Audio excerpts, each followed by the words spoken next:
Hi and welcome to another narration presented by yours truly, Cryptids Roost. Please be so kind as to throat punch the like button and smack the ass of the subscription button as well. And remember to tap the notification bell and then select all. That way you'll receive all notifications each time I upload a new video. Oh, and don't forget to share the video far and wide. This will all help with YouTube's algorithm and will help promote the channel more. If you enjoy listening to the following story, be sure to pop over to the author's Reddit profile and drop them a line, or even give them a glowing review. I'm sure they would appreciate it. The link to their Reddit profile will be below in the description. So grab your coffee, sit back and enjoy the show. And don't forget, where fear is, happiness is not. Can anyone help me? I'm on a bus that refuses to stop. I don't know where I am. Part 5. This fantastic series is written by Darkly Gathers, a wonderful author over on Reddit's nosleep subreddit. Yaz, my brother says, his voice breaking. He rubs his eyes with the back of a hand, but fails to catch a few tears from streaking down his dust-swept face. After all this time, I don't even know what to say. I don't know where to begin, but I keep my emotions under control, and when he rushes forward to squeeze me into a hug, I hug him back.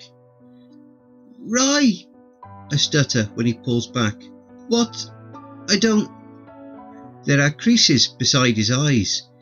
His jaw seems sharper and is covered in a layer of stubble. I look at his hands as he gently slides them down my arms and returns them to his side. His left is covered in scars and deep scratches, and the wrist and palm of his right have been wrapped in some kind of makeshift fingerless glove. I look up at him and decide on some words. What happened to you, Rye? You're old. He laughs and the sound warms me. Fuck off, Yaz. I'm not that old. And fine. Sure, he looks to be a man in his late 20s, early 30s perhaps. But that's still a great deal older than he is supposed to be.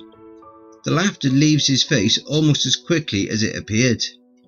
I've been waiting a long time, Yaz. A hell of a long time, looking for you. I had to. Looking for me? I don't understand. I've only been gone for a few hours. Is that true? I think I've been on the bus now for the better part of a day, but still. No, Yaz, he says sadly. It's been a while. A long fucking while. The bus never brought you home. I just stare at him, this man with my brother's voice. Rye, you're scaring me. Please, just tell me what's going on. How did you know I was on the bus? Guilt passes across his face. Because I'm the one who signed you up, he says quietly. I stare at him in silence. Fear and frustration and relief that he's even here all merge and mingle together painfully. The engine rumbles softly beneath us. I rub my hands down the sides of my face in thought and turn to look out the window. Another sign appears out there in the desert. This one is in such a poor condition that the original text is completely illegible. But across it in the same black and oily paint is written a phrase. It uses English characters, but it's in Japanese. I think it says Kegarigi Kunai, though it whizzes by pretty fast. Why would you do something like that? I ask him eventually. It was so stupid of me, Yaz. I'm so sorry. I was just frustrated with you, that's it. That's literally it. We'd had a fight. I don't know if you even remember. I remember.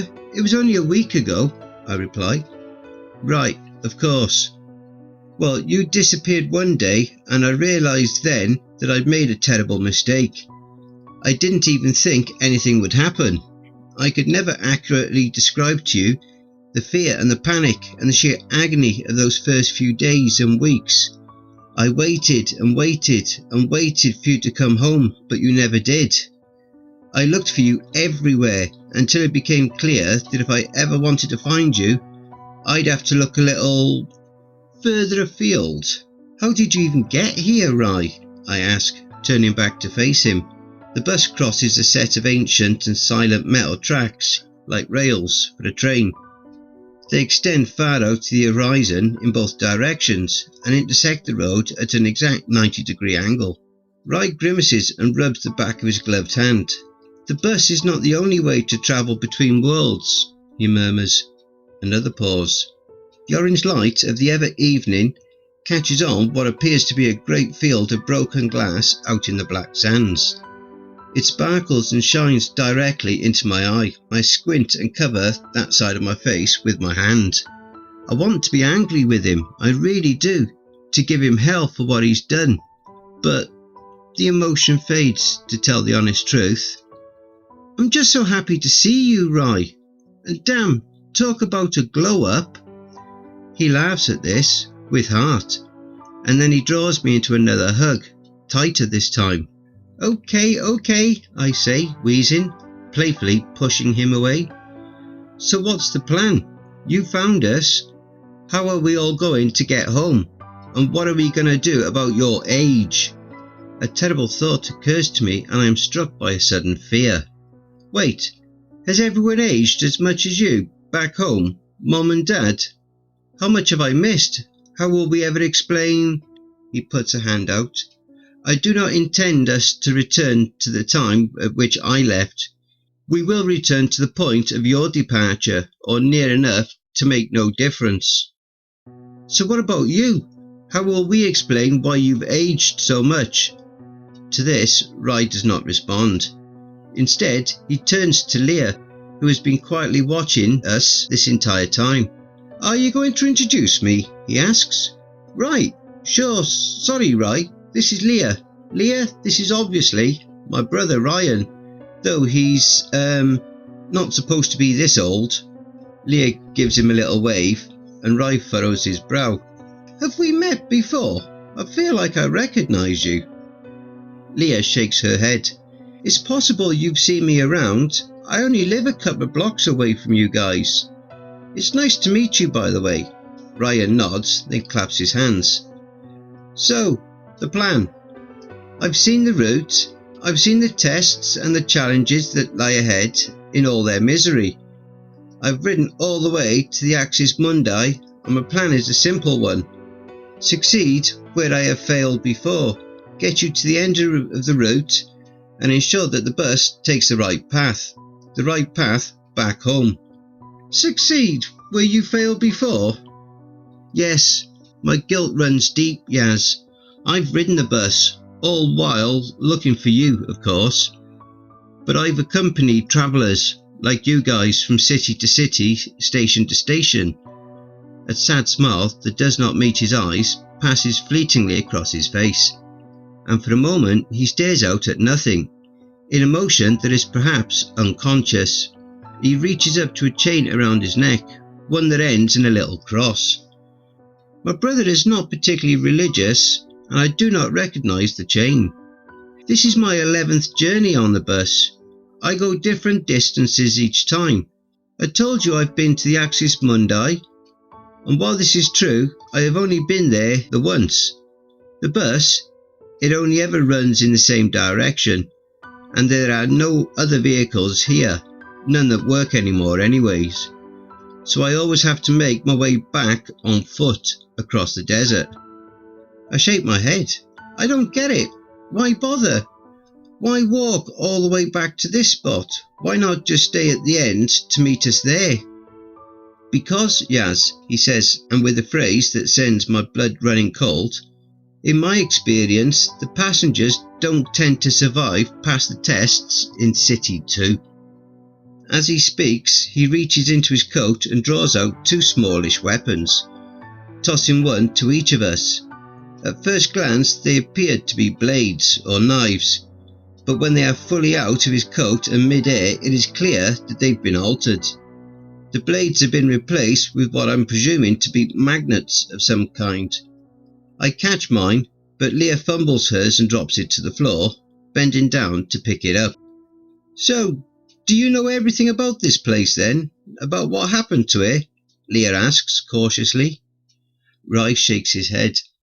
I've pieced together a whole lot of information and made some educated guesses. There are still buildings standing in the Axis Mundi with useful intel inside, but I don't have the whole story, no. We passed by a disturbing scene at the side of the road. A machine has been strung up on a cracked and modified lamppost. Crucified would be the most apt way of describing it. The machine's eyeless head is lolled to the side, arms stretched out high either side of it. The gears and pistons and springs that comprise his joints are rusted and still, and the plates that make up his torso are badly corroded. His 6 crab-like legs hang limply down towards the sands, and whilst the sky's light glints like orange fire in the edges of his form, his shadow is long and dark across the dusty ground. The bus drives right on by. Rye lifts his gaze. He glances up to look at the dim and silent bulb, the one fixed onto the ceiling above the driver's window. "Won't be long now," he murmurs, and he's right. There's something coming. I can't see it or even hear it, but I can feel it. Something awaits us down the road. I feel the shadowy tendrils of its presence against my skin. The engine, I swear, even seems to quieten a little in anticipation. One of the designers, the operators I should say, he was obsessed with the idea of travel. If the file I read on him in the Axis Mundi was anywhere near accurate. The bus strikes a deep pothole in the road and shudders violently. Leah and I stumble a little, but Roy keeps perfect balance and goes on undisturbed. Obsessed by bus travel in particular, a Japanese man he was, and one awed and inspired by his many journeys across the United States, across its sheer vastness, its open plains and fields, and its never-ending highways. Resting in the seat of a bus as the evening sun lights up the world beyond, as it casts its glow out and over your skin.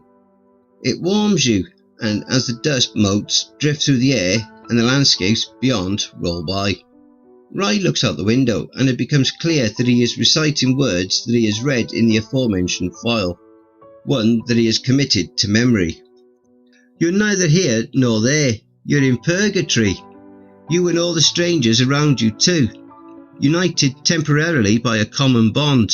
You are between." He glances up to the bulb at the front of the bus. Still dim. I don't know what the original purpose of this place was. New Eden they called it, but now it is known by another name. The tests are a spiritual thing. They are supposed to determine moral character in a non-intrusive way. "Non-intrusive?" I reply. I share a look with Leah. Rai smiles humorously. I know. As I said, this whole place is steadily falling apart. It's rotting. "Poisoned," Leah murmurs, and Rai nods in agreement. I reach out a hand to squeeze hers. I pause mid-air, wondering if that would be weird, despite everything. I still worry greatly about how I come across to others, about how I come across to her. The memories of her putting a hand on my knee and addressing the wounds around my ankle make me realise how foolish I'm being, and I continue the motion, giving her palm a little squeeze. "Are you okay?" I ask her. She's been rather quiet since Rai appeared, though maybe she's just intimidated. I don't blame her. I look at him and I still see my brother, but to a stranger, he's just a grisly, dust-covered, full-grown man. She nods. Rai glances up to the bulb. "It's nearly time," he says in a voice with such authority that I am instantly set into a mode of alert, ready to follow whatever orders he might distribute. I've never heard him like this before. "What have you seen out there, Ryan? How have you survived in these wastes all alone?" "The magnets," he says, "they'll draw the machines close. The creatures won't be able to help themselves, but once they realise what the magnets are, they'll panic. That's when you'll jam the weapon up against his head or chest or whatever, really. Seems to work in my experience." Leah looks up and gestures to the driver. "What about..." Ryan shakes his head and interrupts. "Won't affect the driver. doesn't affect any of the drivers. I've tried it. He's made of stronger stuff, that bastard. The atmosphere draws tighter. So what do we need to do? I ask him, fear ebbing away at me. What's the play? Just don't believe everything Kid says, Rye whispers. Please, don't believe a single word. And with that, the bulb burns a sudden orange. That terrible buzz reverberates down the length of the bus, and the distorted speakers crackle back into broken life. Part 6. Bulb burns a sudden orange. That terrible buzz reverberates down the length of the bus, and the distorted speakers crackle back into broken life. Here it comes, Ryan mutters quickly in a quiet voice. The machine lies. It's all lies. If it gets too close, use the magnets. Don't let it get in your head. It'll focus on one of you more than the other. That's what it does every time. I exchange a fearful look with Leah, and behind her, out there in the desert, a sudden and colossal shadow travels fast across the scorched black sands. My eyes widen, and Leah notices. She turns to follow my gaze, and the three of us watch the shadow grow larger and larger as it starts to circle the speeding bus. Another rusted sign whizzes by, peeled and scratched and faded like all the rest, tinged in the unyielding orange in the horizon, and like its predecessor, the phrase Kegaraki Kunai has been scrawled across it in black. The corpse of a child-sized machine lies crumpled at its base, and the shadow draws closer. Rye steps forward and gestures us behind him. His head turns rapidly from left to right as he follows the journey of the shadow, as if he's trying to judge something. Then, "To the back," he says. "Quick, get to the back." We do so, stumbling down the aisle, and seconds later the shadow completely covers the interior of the bus. All is plunged into temporary darkness, and then with a thunderous crash, the shadow's owner lands precariously on the roof. The vehicle rocks violently, veering left and right across the road, smashing through the potholes and cracks and blowing up bursts of sand as it rides into the edges of the wastes. For a few long and chaotic seconds, the vehicle even rides up onto only two wheels, shaking dangerously as the driver tries to regain its balance. Leah's screams merge with mine as it crashes back down as we land in the seats, but Rye keeps his footing throughout the entire ordeal. His coat wavers around his ankles and dispels thick clouds of dust as he shifts his weight from foot to foot. An enormous dark and oil-dripping metal hand smashes right through one of the bus's remaining windows. Another grabs from the opposite side, and then another a little further down. Rye shields his face with the screech of tearing metal.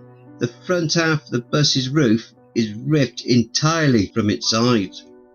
Leah and I cover our heads as the glass rains down, and I watch through my fingers as Rye ducks to avoid a long, thin shard of still-connected metal go whizzing around just above his head. The front half of the roof is cracked from its body, and the orange light of the sky comes spilling into the bus as the ceiling is unceremoniously tossed out and away into the wastes. I don't fail to notice that it joins a great pile of torn and twisted metal. I raise my head above the seats, squinting through the dust. There stands Rye, faced away from me, but a picture of defiance, shoulders squared and the dusty hair rippled in the newly strengthened winds of the desert. The light catches on the shoulders of his coat and sparkles on the tips of the magnet blade in his gloved and hidden hand. Beyond him and high above, perched on the remains of the bus's front half, is an imposing, terrible winged beast, a machine from the depths of a nightmare. It resembles the iron skeleton of some bitter and brutalistic giant. Two massive metal wings extend from each shoulder blade for a total of 4, and 2 of these wings begin to fold into its back. The other 2 remain open for balance and block out a great deal of the light as they do so. One of its eyes is dead black, cracked and broken, sparkling dangerously in the shadows of its face, but the other is bright and piercing, a perfect ring of brilliant glowing white. With a series of whirs and a myriad of deep and grinding clicks, its jaw cracks open and distends, splitting and falling back to reveal yet another, more mobile jaw beneath. With the sharp draw of a series of rusted chains, this jaw is pulled tight into a long and alien grin. Two of the being's arms remain fixed to the edges of the bus for balance, but the third, the one protruding from the front of its torso, releases its grip on the shattered window frame and reaches curiously down to write. The motion reveals an ancient word, one painted onto a panel on its torso, positioned above a serial number and a string of Japanese text. Metataro hashtag, it reads. The eighth letter, the hashtag, is illegible, scrubbed and scratched and faded. I cannot work it out. As the machine reaches down to my brother, he holds up his magnet in a tight fist. Perhaps unconsciously, the machine's hand moves to follow it. Then as its iron fingers graze the edge, Rai thrusts it suddenly and sharply upwards with a cry, like a captain on the deck of his ship hurling the final harpoon at the mighty whale. It strikes deep into the mechanisms of the monster's hands, and with a flurry of sparks and angry whirs, it draws back in the manner of one stung by a dangerous insect. Metataro's eyes flashes bright, and that metal jaw within a jaw stretches wider still.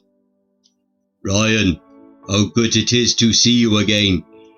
I had feared you had met a lonely and grisly end, stretched out as carrion upon the face of the desert. Wright does not respond. How the hell he's keeping his ground, I could not say.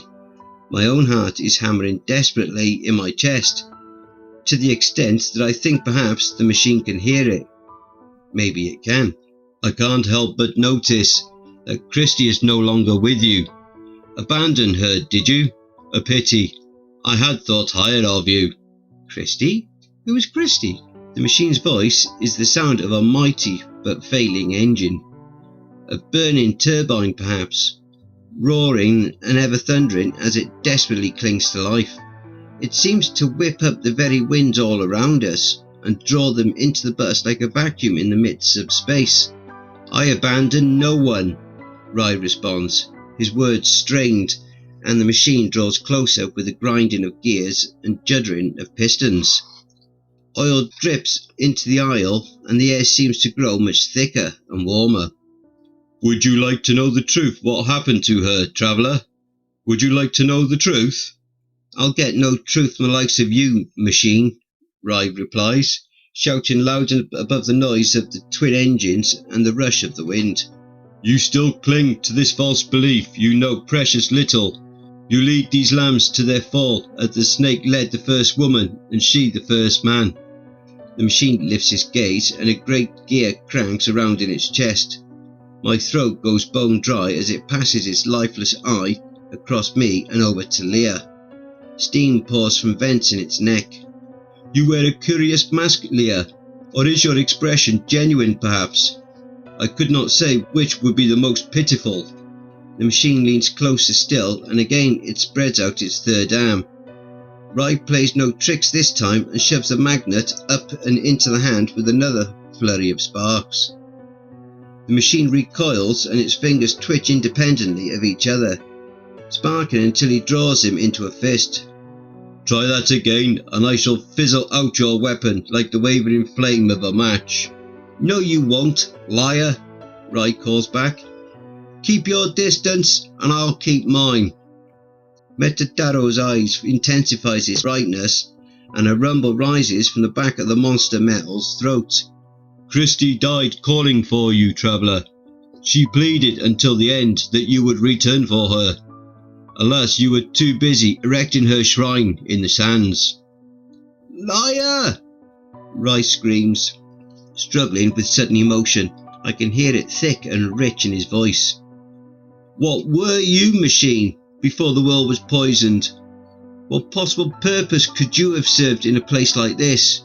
Maybe you were just a mistake, a sad and terrible failure of the operators. You are angrier than you were the last time I saw you. Something has changed.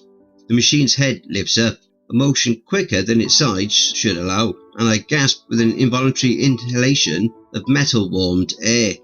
He looks right at me. His stare carries an almost physical intensity. Could this be her? The girl? Yaz? I try not to react, but the machine must see something in my face or my body. A monstrous mechanical gurgling that might once have been a laugh reverberates between the four walls of the dutiful bus. It is you. A real pleasure. Do you trust this man, Yaz? This man who claims to be your brother? I copy what Rai did. I shout at the machine as my hair is whipped around my face, and I rise to my feet. You're a liar! You have nothing to say to me! Metataro draws a little closer. Its grip tightens on the walls of the bus. Oh, but I do. This man who plays as your saviour, see how he relishes the role of the hero? If only you saw his failings, the crimes he has committed in the pursuit of his secretive and twisted goals. I cast a desperate glance to Rai, but he does not look back. He remains determinedly in place, eyes locked on the face of the machine, hand ever ready with the magnet. What brother would send a sibling to a place such as this Yomi, this poisoned world, Kegariki Kunai? His eye shifts and flashes between the three of us, then returns decisively to me. You are surrounded by liars and cheats, deception and danger. A stranger who acts as the brother, and another who plays as a friend.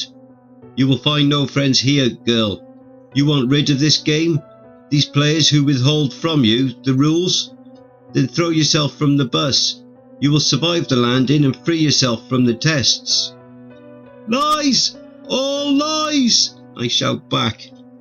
I know a friend when I find one, and I'd recognise my brother if he was 80 or 90 or 100 years old. So keep your lies, desert trash.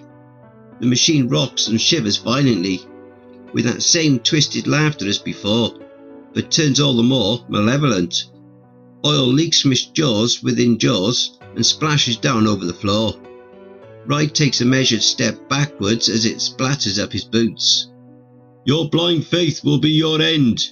You are destined to share the fate of the operators, it would seem. Like so many before you, death and sorrow await you if you remain on this vessel. His eye quickly scans the ruined bus. I see there are only 3 of you, and are quite clearly awake. A pity. Failing the first test will have serious repercussions for your journey. You would be wise to exit this wheeled prison of shadows before it is too late. Just leave! I shout. Leah rises to a stand beside me and squeezes my hand. Metataro turns its attention to Leah. I see what you intend to do, Leah, the traitor in the ranks. How do you feel about your new comrade's performance in the first true test? An interesting result for sure, one that gives you plenty to think about. You know well how much better this girl's interests would be served were she to exit the bus, and yet you pretend to be her friend. Leah says nothing. I don't know how. The words of this monster force their way into all the cracks in your mind. They fill them like oil and demand a response of any kind, but a response nonetheless. But our palaver with the machine is coming to an end. I can sense it. Sweat leaks down my back and my eyes dart quickly to the door. I have to admit, the notion of jumping out does pass fleetingly through my thoughts. The sand would be soft enough at least, and amidst the swirling heat between these walls, the desert for a moment does not seem quite so hostile. The machine catches this. You would do well to follow your instincts, Yaz, but the choice is yours. Think on what I have said. Ask yourself who the true liars are. Your answers make no difference to me. Eden has long since fallen. And without another word, the great machine disconnects from the edges of the bus. His folded metal wings unfurl with a tremendous burst of steam, and he rears back and away, eye turned suddenly skyward. The orange ever-evening light glints off what little shrine he has left to boast, and with a motion that sends a great gust of fiery air roaring down the bus, he leaps up and into the air. The vehicle shakes and shudders from side to side. A Metadaro roars grimly away, carrying his shadow across the sun-scorched sands as he fades gradually, slowly and quietly into the distance. Don't forget, if you enjoyed that story, be sure to pop over to the author's Reddit profile and drop them a line, or even give them a glowing review. I'm sure they really would appreciate it. The link to their Reddit profile will be below in the description. And don't forget to check out the merch store. The link will be in the description and also in the video thumbnail. And if you'd like an honourable mention, send in a snapshot of yourself with your purchase and I'll feature it in one of the videos. Have you written a creepypasta story you would like me to narrate? Have you had any cryptid sightings, paranormal or supernatural encounters, or even had a creepy or terrifying situation you would like to share? Well, I now have my very own subreddit community where you can submit your stories. The link for that is also in the thumbnail as well as below in the description. You can submit your stories there, or you can send them to cryptidsroost@gmail.com. If you wish to remain anonymous, that's fine with me. Now I also have a Facebook group, Twitter, Reddit and Discord. And if you'd like to support the channel and help make it grow, my PayPal is paypal.me/cryptidsroost. If you wish to remain anonymous, that's fine with me. I also have a Facebook group, Twitter, Reddit and Discord. And if you would like to support the channel and help make it grow, my PayPal is paypal.me/cryptidsroost. And any and all donations would be gratefully received. Again, that will also be below. And don't forget, where fear is, happiness is not.